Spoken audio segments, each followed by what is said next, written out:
يا أيها الذين آمنوا لا يحل لكم أن ترثوا النساء كرها ولا تعضلوهن لتذهبوا ببعض ما آتيتموهن إلا أن يأتين بفاحشة مبينة وعاشروهن بالمعروف فإن كرهتموهن فعسى أن تكرهوا شيئا ويجعل الله فيه خيرا كثيرا.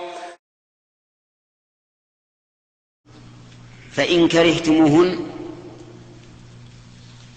فعسى أن تكرهوا شيئا ويجعل الله فيه خيرا كثيرا.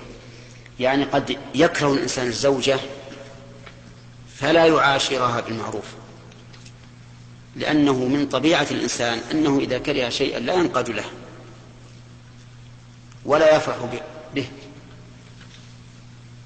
فيقول الله عز وجل: إن كرهتموهن لسوء أخلاقهن أو لغير ذلك فعسى أن تكرهوا شيئا ويجعل الله فيه خيرا كثيرا. وهذا إشارة إلى أننا نصبر، إلى أن نصبر عليهن، يعني فاصبروا، إن كرهتموهن فاصبروا فعسى أن تكرهوا شيئا ويجعل الله فيه خيرا كثيرا لا تتوقعونه.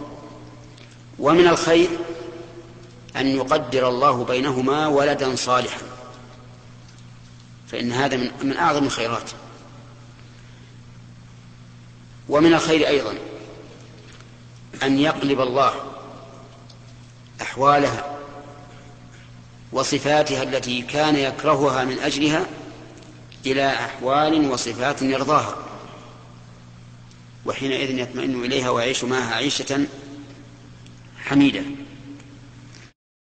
إلهي لا تخيب من رجاك ومن وفى بحبك واتقاك، فمن لي خالق أدعوه من لي وأنت الله لا رب سواك. إلهي لا تخيب من رجاك ومن وفى بحبك واتقاك، فمن لي خالق أدعوه من لي وأنت الله لا رب سواك. إله الكون إله الكون إله الكون إله الكون إله الكون إله الكون